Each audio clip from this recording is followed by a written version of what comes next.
Are you ready? Let's go. From AMI Central. Now circling in the neutral zone. Here's the pitch on the way. 36 yards for the win. This. Here comes a big chance. The shot. Is this the dagger? The neutral zone. Home run. This is as good as it gets. Now, here's your host, two-time Paralympian, Brock Richardson. What's going on? It's time for another edition of The Neutral Zone. I am indeed your host, Brock Richardson. Coming up on today's show, we release another interview from the Canadian Paralympic Committee Summit. Today we hear from Meghan Mahon, who is a Canadian goalball athlete from Timmins, Ontario. We also talk about the concept of whether professional athletes can run out of gas during a championship run. I'm joined by Josh Watson. Let's get into our headlines. Neutral Zone headlines.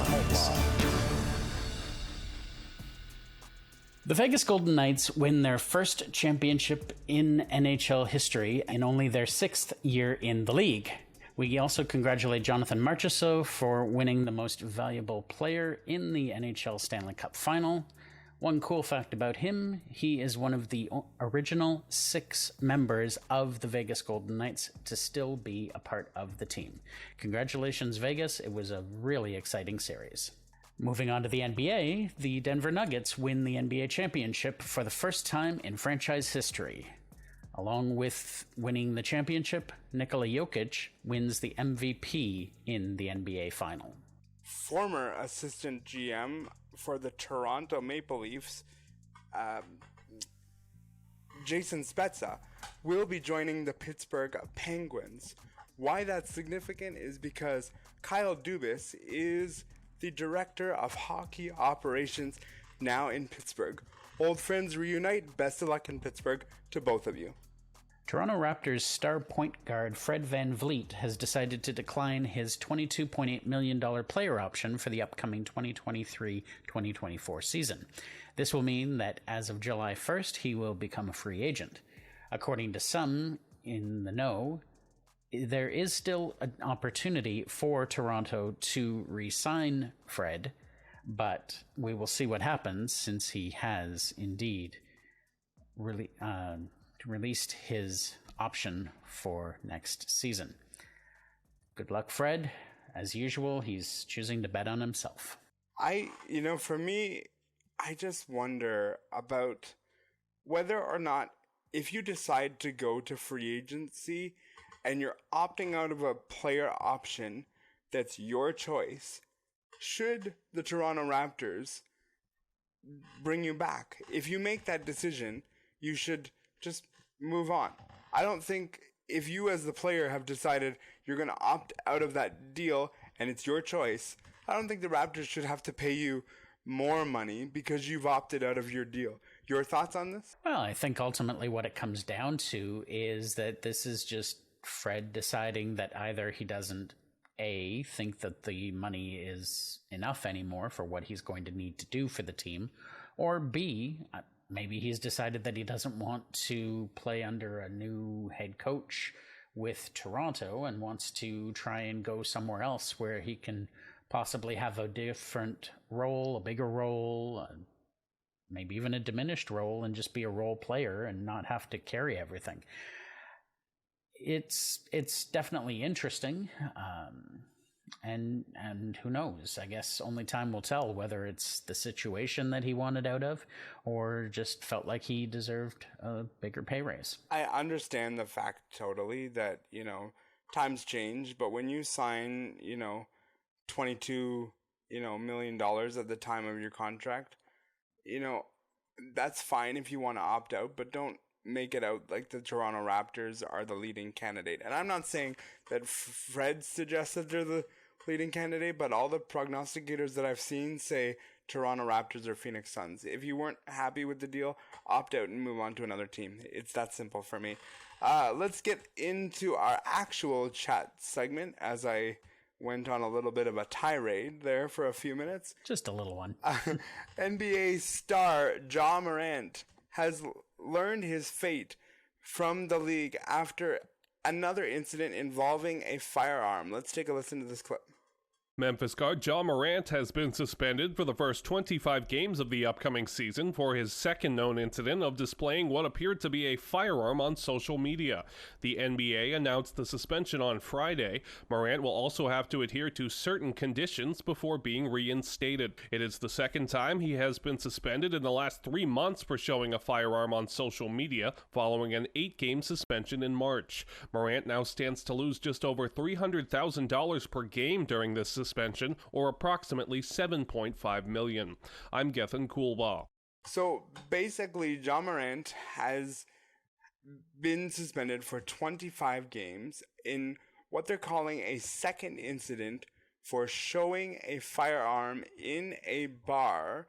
And the league has decided that they're going to, suspend him. They gave him an initial suspension first when this happened over a year ago, and I just think that he should not suffer, that's the wrong word.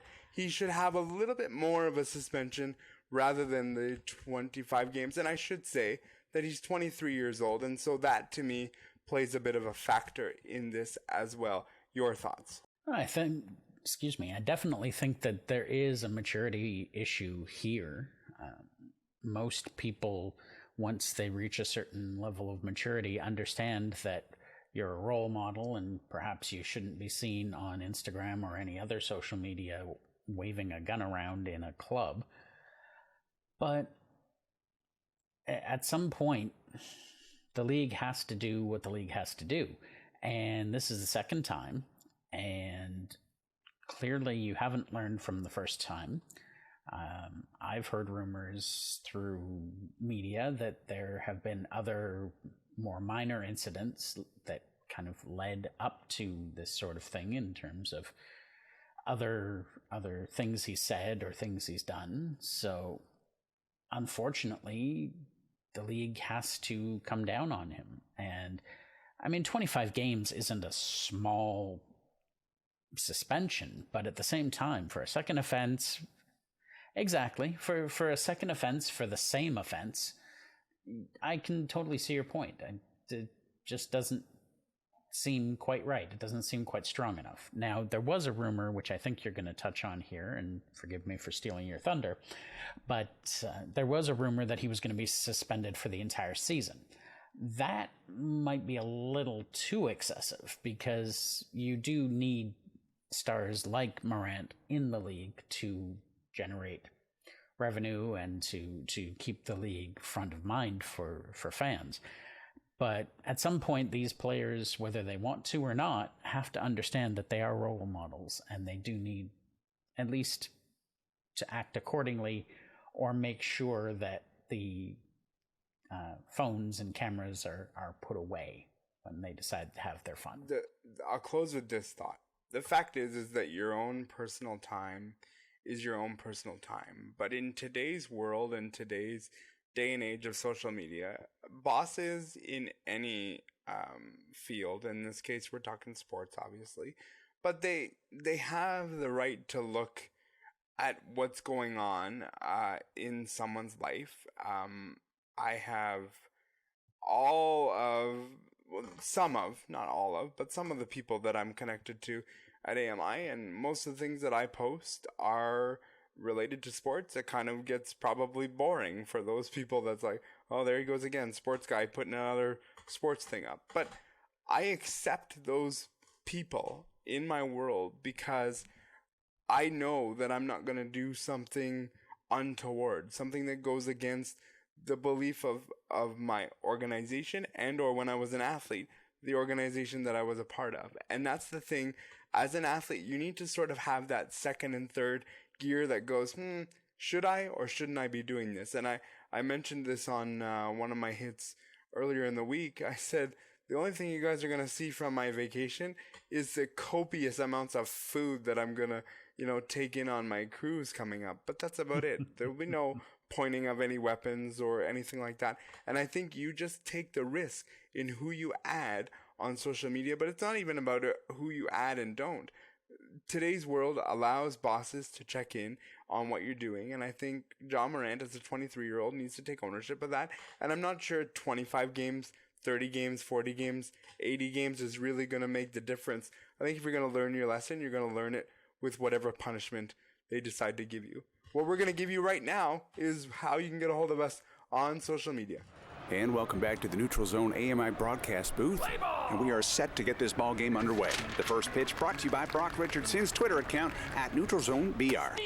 First pitch, strike. And hey, gang, why not strike up a Twitter chat with Claire Buchanan for the Neutral Zone? Find her at Neutral Zone CB. And there's a swing and a chopper out to second base, right at Claire. She picks up the ball, throws it over to first base for a routine out. And fans, there is nothing routine about connecting with Cam and Josh from the Neutral Zone. At Neutral Zone Cam J and at J Watson 200. Now that's a winning combination. And this Oregon interlude is brought to you by AMI Audio on Twitter. Get in touch with the Neutral Zone. Type in at AMI Audio. We release another Canadian Paralympic Committee interview from the summit I did a couple of months ago. This time we speak with goalball athlete Meghan Mahon from Timmins, Ontario. Please enjoy the interview. So in 2015, I understand you were part of the junior national team, which won a gold medal. How do you believe that shaped your career into what it is today? Yeah, I think that tournament, being my first international experience and at a junior level, I was able to be a leader on that team, which I think helped with me just developing the sense of leadership that I have. Now a veteran on the senior level team, and just really falling in love with the sport again and at a new international level.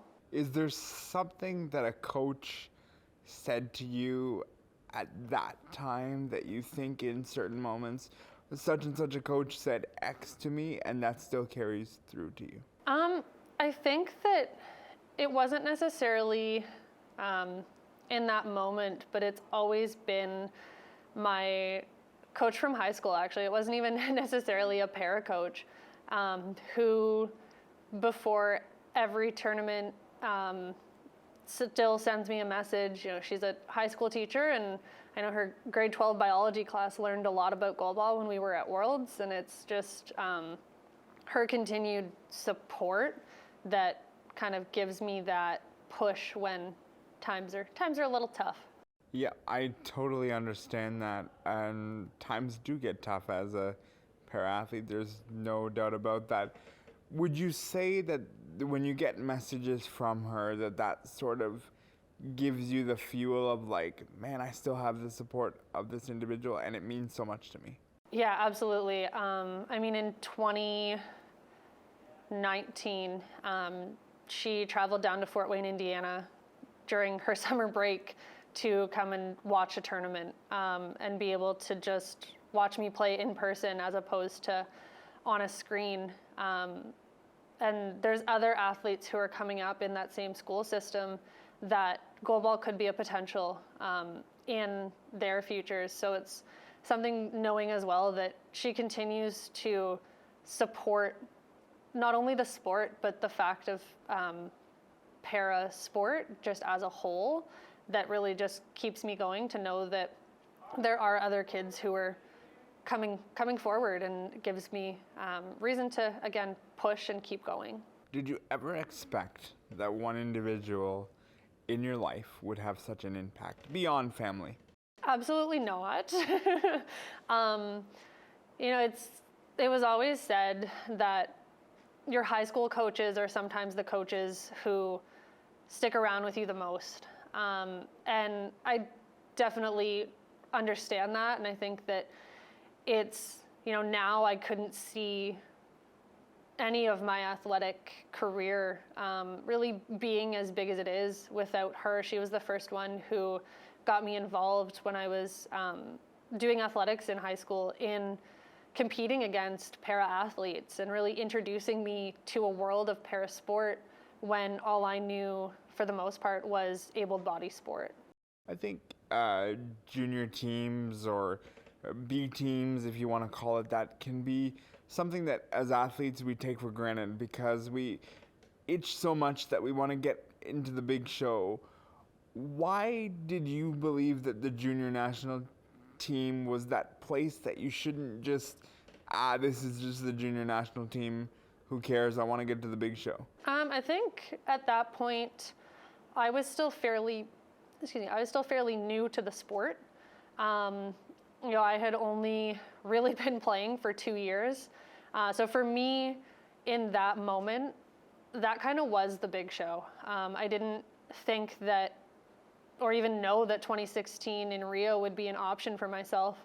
So it really was just that next big step, and that opportunity that I had to wear the maple leaf. Anytime I get the opportunity to wear the maple leaf, whether it be at a big tournament that's worldwide or just at, an invitation with 4 teams, it's something that I take with extreme pride, and no matter what level.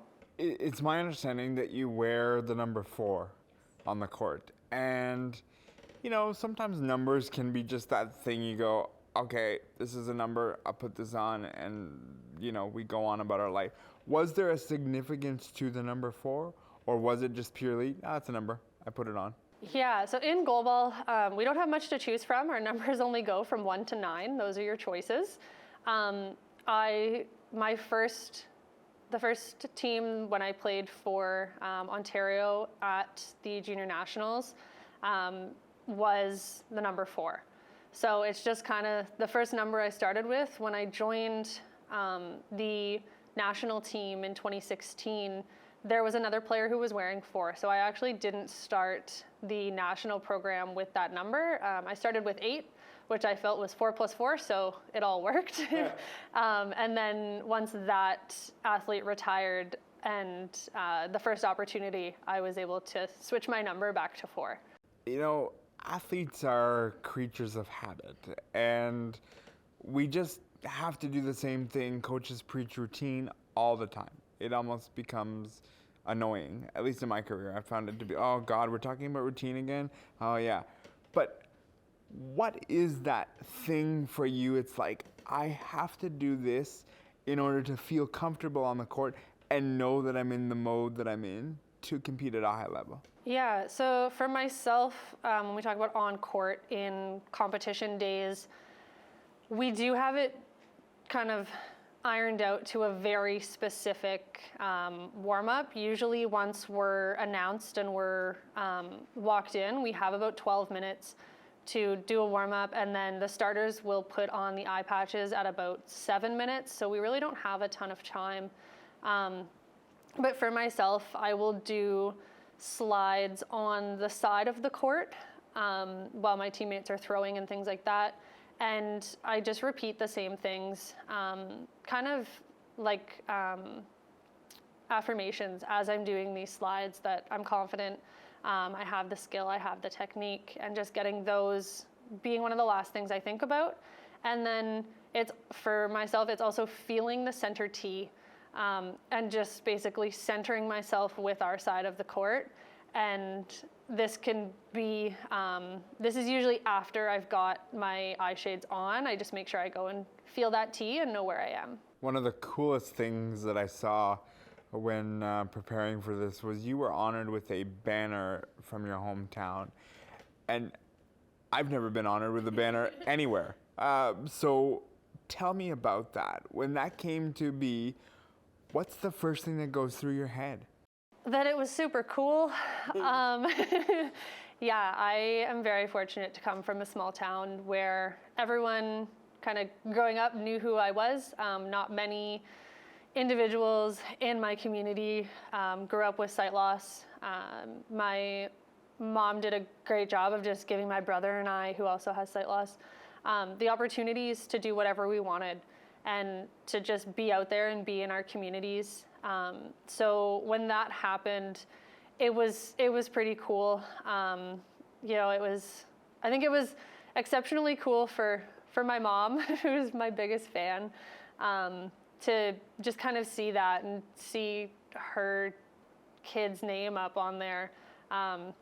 They, in tow with the large banner, they also posted flags of my face on every lamppost. So I was getting pictures and everything like that, and I received the one message from my old high school coach who, she said I had to pull over and wipe the tears as I drove into town and saw these, because those who have been a part of my journey for so long, I think it was a really cool moment for them to see, and for me to know that even though I wasn't at the time residing in that community, that they were still fully supportive of the entire journey that I was taking on. There's always a moment where we step back in our career and we say, I've done this, I've done it, I'm here, this is where it is.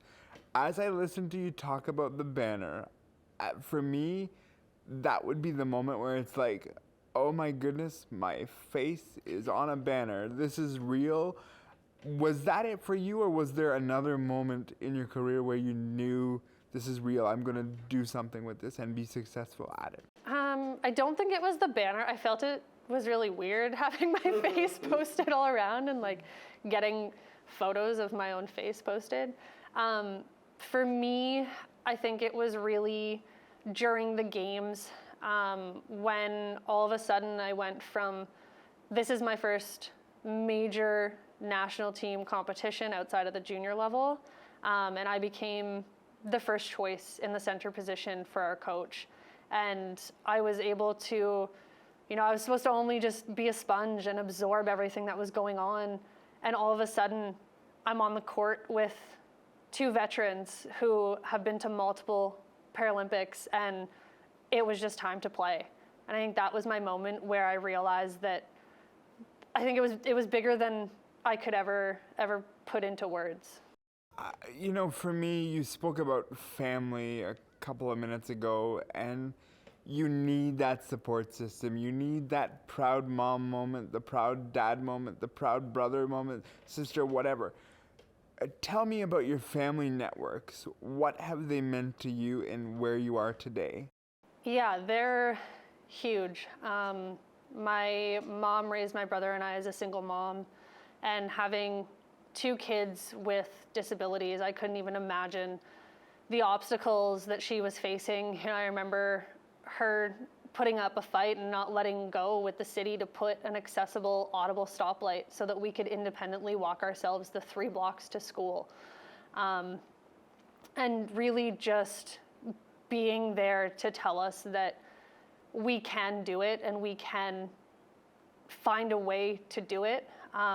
Between her and my grandpa, they were just the ones who, no matter what, would get us there, would get us to practices. I remember my mom, my brother and I were kids, running one of us to hockey while the other one was being run to gymnastics, and then picking up one from one venue and dropping them off at the next one, and really just making sure that we knew that there was no limitations possible, and then continuing on. I mean, it's not easy for my family that I live across the country.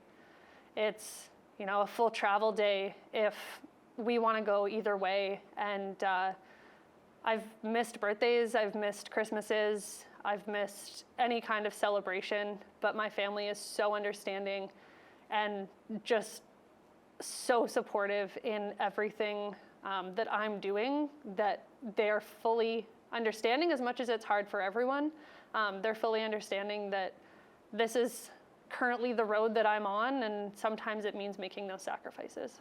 There's always that moment in life where your parents use the words, I'm proud of you. And sometimes it comes out because that's what parents feel in this moment. I got an A on this test, and they put it on the fridge, and they do this whole proud thing.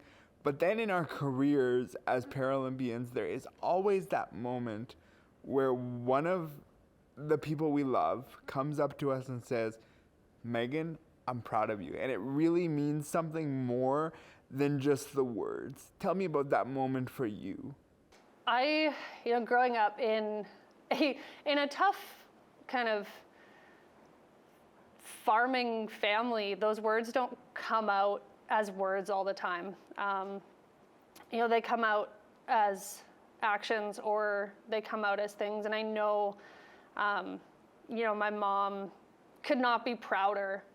And I think when I was selected for the team for Rio, and she was just posting photos. I mean, she went and put balloons up with my banner on opening ceremonies day, and she would stream my games in her office and, you know, have the entire office just sitting there watching my games. And it's not necessarily the words, "I'm proud of you," that have come that really mean something, but it's those actions of, I know by what she does. And, you know, my grandpa, my whole team knows who my grandpa is because he posts on everything and reposts all of our stuff, and is always there to comment and bring us up when we lose. You know, he's always that one who's saying, "You got the next one." And it really is those moments that aren't just a one-time thing. They're continuous, and they continue to show me that they're proud of everything that I'm pursuing in my Paralympic career. If we were to do this interview in a year's time, and I was to show you this interview, and you were to tell yourself where you want to be in a year's time, headed into the next Paralympic Games, what would you tell yourself today that if I showed it to you, you'd say, I got where I wanted to be? First off, I want to be qualified for Paris. That's the big one. But I think I really want to be that athlete that has a well-rounded presence. You know, not just physically on the court, but as a teammate, off the court, in our daily training environments at home or at a tournament.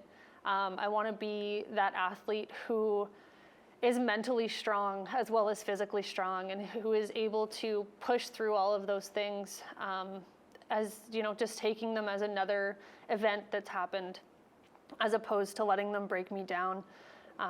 Yeah, I think just being that all-around, well-rounded athlete. You know, I don't know where my career will take me after Paris, so that's where I want to be before.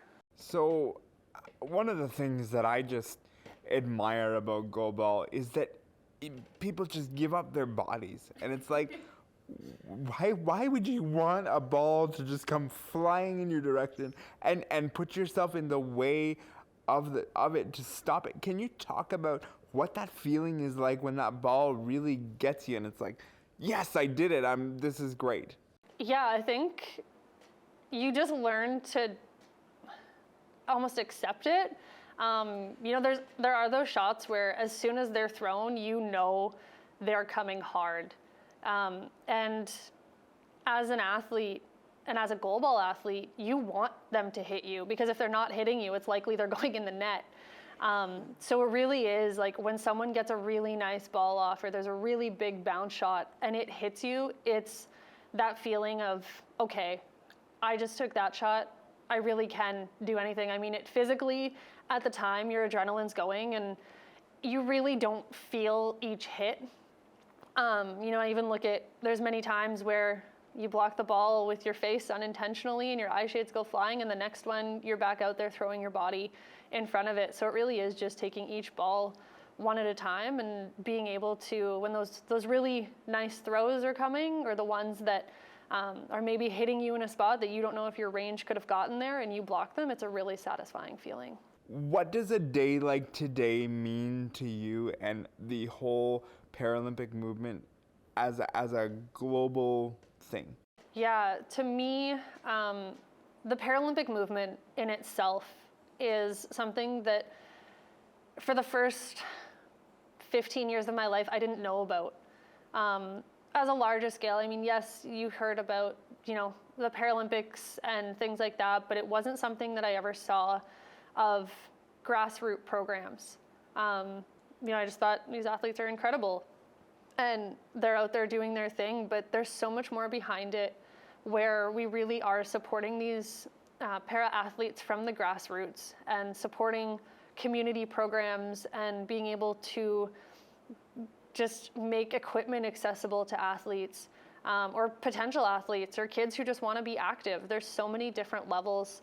And a day like today, where we're really able to just get our stories out there, and there's so many different athletes here, that the hope is that every single person living with a disability out there could potentially relate to at least 5 seconds of someone's story, or 5 seconds of, what someone is sharing or who somebody is, and that can give them the motivation to really just be out there, put themselves out there, break their own barriers, and get involved. Love it. Thank you so much for taking the time to do this. We greatly appreciate it, and I feel like I've done my job when you said to me, middle of the interview, you're getting me emotional. So checkmate for me. Thank you so much. Yeah, thank you. That was Meghan Mahon from Timmins, Ontario, who is a Paralympic goalball athlete. We thank her for her time and efforts at the summit. If you like what you heard in the interview, please give us a call at our voicemail, which can be found right here. If you want to leave a message for the Neutral Zone, call now. 1-866-509-4545. And don't forget to give us permission to use your message on the air. Let's get ready to leave a voicemail. One of the things that we've done on this program as of late is give you some of the updates that have occurred at the international tournament that is happening in Dubai, which is the World Championships for wheelchair basketball.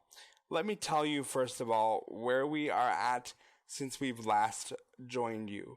So when we look at the men's side of things, they lost in the quarterfinals, and then that means that you go into a play-in tournament. I put tournaments in quotes for a reason. Let me explain this. So anyone that does not qualify for the semifinals, so 5 through 8, they play a little tournament. They would play 2 games where you would then, if you won, you would go on and play for the 5 versus 6 game, and if you lost, you would go on and play for the 7 versus 8.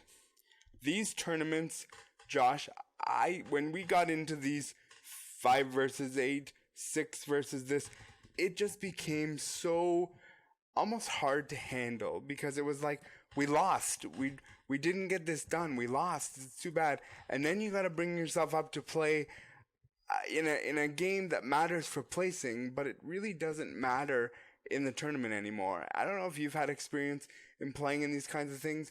I have, and it's awful. Your thoughts before I give the actual results of what's gone on. Yeah, placing games are always challenging.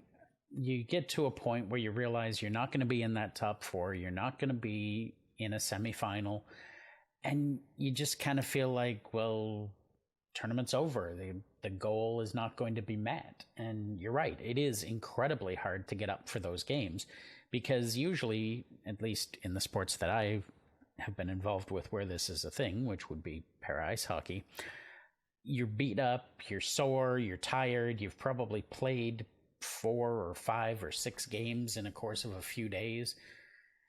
And the last thing you really want to do is get into one of these games where you have to really fight to remember the prize at the end of it, essentially. Yeah, I'm going to give you the results before I get talking more about this format that I don't like. So we're going to, if we look at the men's situation, they won their game against the Italians 56. They lost their game against the Italians 67-56, which means that they then were in the 6th place situation. So they are 6th out of 16 is the final result there for them. Then if we look at the women's side of things, they won their game against Australia, which is interesting because that's one of the games they lost, and that game was 64-62. So this is good. Wow. Close game, but again, this is one of those games that they would look back on and say, man, if we only won in the round robin against them, then things would have been a little different. It's kind of good to get revenge, but not in this way, because it's kind of like, we get 5th and we could have been higher. They lost a game to the Spanish squad earlier in the tournament that they could have won as well. So these are the 2 games that they could have done different results, which would have brought them through. They had a really tough game in the quarterfinals against the Netherlands, and in the broadcast they kept saying, "Oh, this was a matchup that was supposed to be a semifinal or a final." And sometimes when you lose 2 games in this situation, this can make the difference. And this can make the difference between playing somebody in a quarterfinal versus a semifinal or a final. I will tell you this, that I didn't agree with what they did on the men's side, and I'll tell you why. So the men had 16 teams altogether. Right. And they decided to do a round of 16, which is normal-ish in some sports. And they did a round of 16. Obviously, Canada won their first game in the round of 16, which led them to be in the quarterfinals. But then in the women's side, they had 12 teams, of which they got rid of 4 of them before moving on to the knockout stage. Your thoughts on this? And I'm kind of going down a dangerous kind of rabbit hole with this one, but your thoughts on why we didn't eliminate any men's teams versus we eliminated 4 women's teams. Did you like this format? Dislike it? What did you think? To be honest, I'm still scratching my head about it. I find it very hard to believe that there wasn't 16 teams on the women's side of things that they could have brought to this tournament. So I'd like to figure out why there were only 12 teams, first of all. Second of all, if you're going to have 16 teams on the men's side and have them all go through, then why would you not have all of them go through on the women's side? It's very perplexing to me. I don't quite understand the reason behind this sort of, like, it's very, very confusing, because you would think that whatever you do on the men's side, you would automatically do on the women's side. And that didn't happen. So I'm very confused. The only thing that I'll say, and I agree with you, I can't imagine that there wasn't 16 teams that could have gone to these championships. In fact, I'm almost positive there are more than 12 teams in the world on the women's side. And I just thought that this was strange. When I tried to look this up, Josh, I tried to find out from the International Wheelchair Basketball Federation why this was going on. And of course, they didn't respond to me. I wasn't really expecting a response, but I thought I would try. And I Googled it and, worked on this frantically. I could not get a straight response. I'll be honest and say that I think this is a combined event. So you're looking at men's teams being there as well as women's teams, and although you're not crossing paths, you're well aware of what's going on with your men's or women's team or vice versa. Sure. And to me, if I'm on the women's team, I'm looking at this a little puzzled, going, okay, so you decided not to do a round of 16 with us or bring 16 teams, but you did one with them, and then to double down, you decided not to do, a 12-team, playoff, which the last time I checked, 12 is divisible equally, so you could have done, 6 matchups, and you could have called it a day. I would have been less inclined to come on here and say, well, okay, this is weird that they did a 12-team, quarterfinal, if you will. Right. Because you don't see that in sports. But it leaves me a little bit of a less bitter taste if you left it with the 12 teams versus saying to the men, yeah, you guys have 4 additional teams and we'll just let it be that way and let you play it out. To me, that just doesn't seem right. So there was a bit there that I didn't quite like, but them's the breaks. These are the decisions that are made within sports, and some people like them, some people don't. And I have to say, to go back on the 5 through 8 sort of format. Right. We did that in bocce for a long time. Okay. And then a bunch of us on the committee said, we don't like this. We don't like this format. It's challenging to get up for a game like this. Can we just take the 4 quarterfinals, and whoever has the most spread, like if someone lost, say 6-2 versus 4-3, well, the person that lost 6-2 would, inevitably finish lower than the person who lost 4-3. Right. And that to me is what we did. And some of the argument is, well, X country traveled so far and we want to give them games. I hear all that, but the placement games are really hard to get up for and really hard to do. And there's things in this tournament that I just scratch my head and I go, this is not good. I don't like this. I will say I loved the broadcast. I could get every game streamed on the IWBF. CBC Gem did a wonderful job, which you don't see a lot with all the sports. And I keep teasing this. I promise it's coming. We're going to talk about whether we're, respecting or disrespecting Parasports by doing the things we do in the coming weeks. And it's one of those things. So credit the IWBF for streaming every single game and broadcasting it properly, but their formatting was just a little bit weird to me. Mm-hmm. I wanted to move on, Josh, unless you had any other comment there. No, I don't think so. Unfortunately, I didn't have a lot of opportunity to watch this tournament, so I'm comfortable with where we're at, I think. That's fair. I wanted to bring up another point here, and this one's talking about sports in general. The Canadian women had 5 games in their round robin, and they ended up playing these games, 5 games over 6 nights. And it got me thinking about championship runs and watching the Florida Panthers really make this sort of Cinderella run and run through and all this. And you kind of sort of see teams crash. So let's start with, do you think professional sports teams can get to a point where they literally say, we're done, we're out of gas, and that's it? I'll agree to a point. So what I would say is a professional team or really any team that even I've been a part of as an amateur, you never come out and say, we're done. You always say, no, we want to play, we're ready to play, we're good to go. Meant to, absolutely. Pucks in deep, here we go. But in your locker room, in your own mind, whether you have anything left in the tank. I will play in a hockey tournament in Brampton or London or wherever it happens to be, and by the time we hit the medal round of the tournament, I just want to go home to bed. I'm so tired.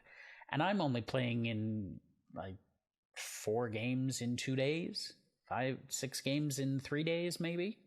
I can't even imagine doing 5 games in 4 nights and all that pressure and all of that just, pressure that comes along with playing in an international game and having to be up for that many games in a row. It's just, it's part, I think, of what makes our fandom of sports what it is.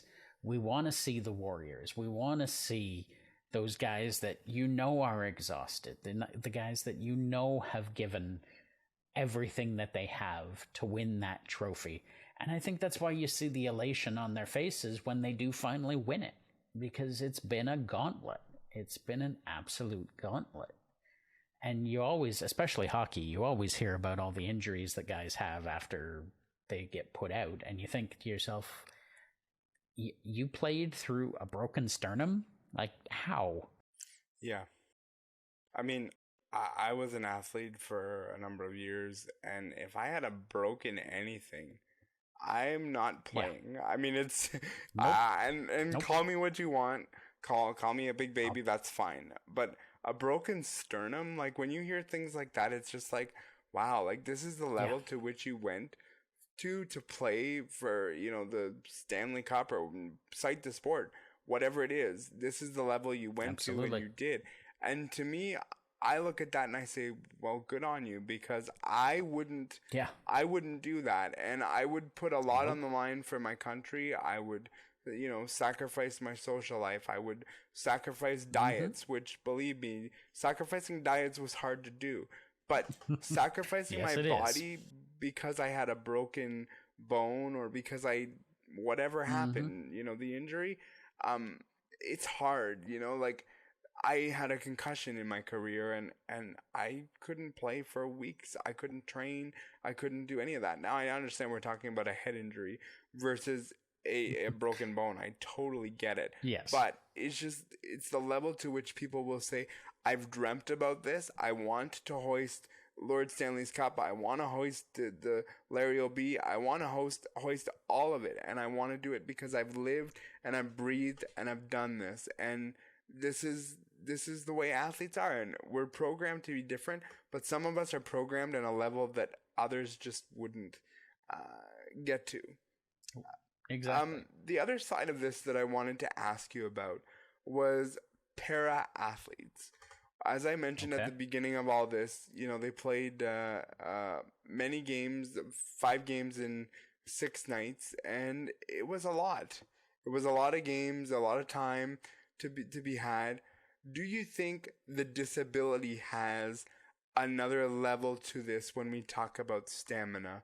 Or am I literally throwing something where you're like, meh, that's just an excuse? What say you on this? I absolutely think that disability does play a factor, but I think if you talk to an athlete who is, particularly in a team sport, if you talk to an athlete who does have a disability and who does play at that level, they will try to tell you otherwise.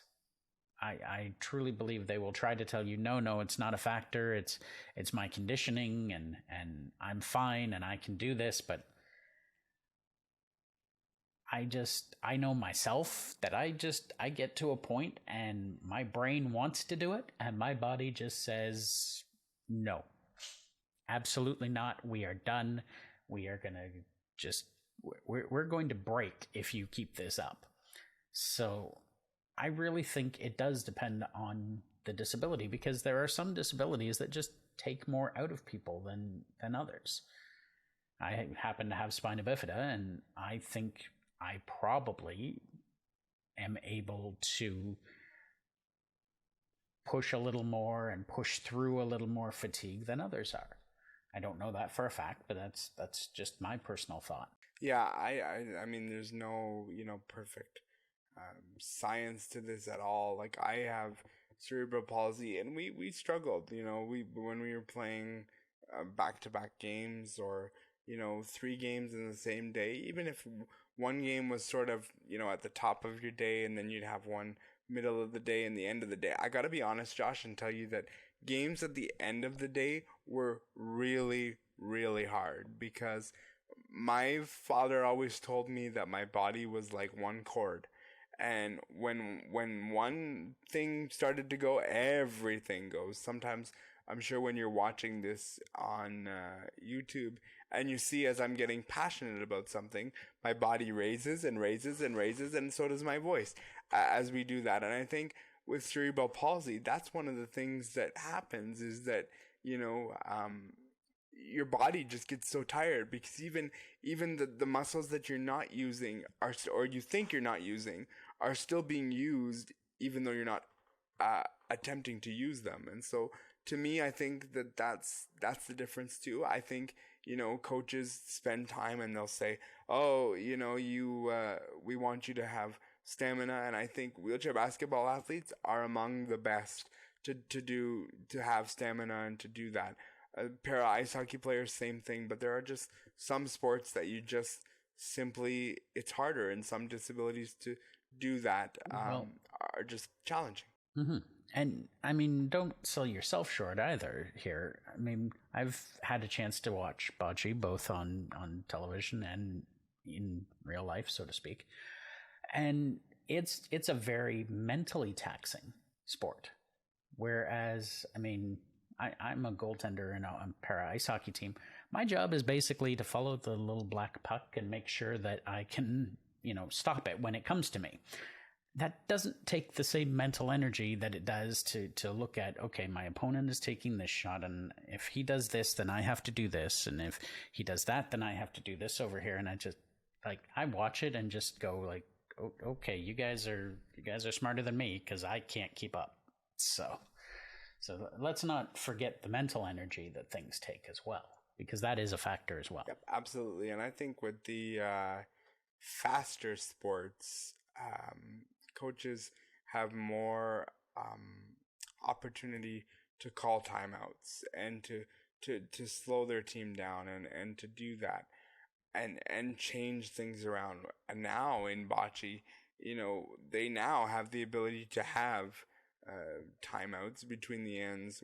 We didn't, other than just picking up the equipment, bringing it back, and doing that. And so I think over time, sports has grown to understand disability and to understand how people work and tick and do that. The Canadian women's team has Marnie Adams-Peters, who is their coach, and she's also in a wheelchair. And I really think that brings a different level to that. When you have an able-bodied coach, no matter how talented that person is, no matter how skilled they are in the sport of wheelchair basketball, or name the sport, right, you bring yourself to the level of the person just by simply having the disability and understanding what's going through the minds. I'm not saying that Miss Peters is not gonna be tough on her team, but I do think there's a point at which you realize, okay, I need to reason with this person on this level, because this is what may be happening in their brain right now, and I need to put a sort of a stop to it and be there to be supportive. And I don't think an able-bodied coach, as much as they're skilled, talented, all those things, I just don't think an able-bodied coach can be with you on that same level, because they haven't lived and breathed the situation. Yeah, I can see that would be a point for sure. I think that some of the best coaches, whether they be able-bodied or disabled, will actually take the time to put themselves in their athlete's shoes. So, for example, if you are a para-ice hockey coach and you don't play, or you don't have a history playing para-ice hockey, you will at least get yourself into a sled and skate around the ice and shoot the puck and maybe strap on the goalie pads. As you should. To make sure that you understand the fatigue and what muscles are being taxed by these sports. So I do think being a disabled coach in a parasport is an advantage, but I also think that the best coaches will find ways of understanding their athletes and where they're coming from as well. And I think that's really important, the understanding of where you get to and taking the time to sit and speak with the athletes. It's not, I love the idea of, going and doing the sport, but you also have to sit and spend time with each and every athlete, because everyone's different. Every situation's different. Every person, this joke might make this person laugh when they're in the middle of it. You need to have that. And the best coaches that I had throughout my careers would be the ones that would literally take the time and say, come on, let's have a meeting and sit down and talk to you about life. My favorite thing with all of my coaches was the ones that would sit down and say, before they give you any of the good feedback, bad feedback, anything, they'd sit down and they'd say, how's life? What's happening in life? What's going on? What, all this sort of thing. And to me, that's the greatest difference, because you build a bond with a coach like no other. They are with you sometimes more than others in your family and your friend circles. So really great. And even though it might not have been the results that everybody wanted, to still be, fifth and sixth in the world is still an accomplishment. And I know that the Para-Pan Ams are around the corner and things will be a lot different because we've had a history of winning the Para-Pan Am championships in wheelchair basketball and a lot of sports, to be perfectly honest with you. So when it's there and that's a direct qualifier, that's a good thing. What I can tell you now is that's the end of our show for this week. Our technical producer is Mark Aflalo. Podcast coordinator is Ryan Delahanty. Tune in next week because you just never know what happens when you enter the neutral zone. Have a great week, and we'll talk to you again soon.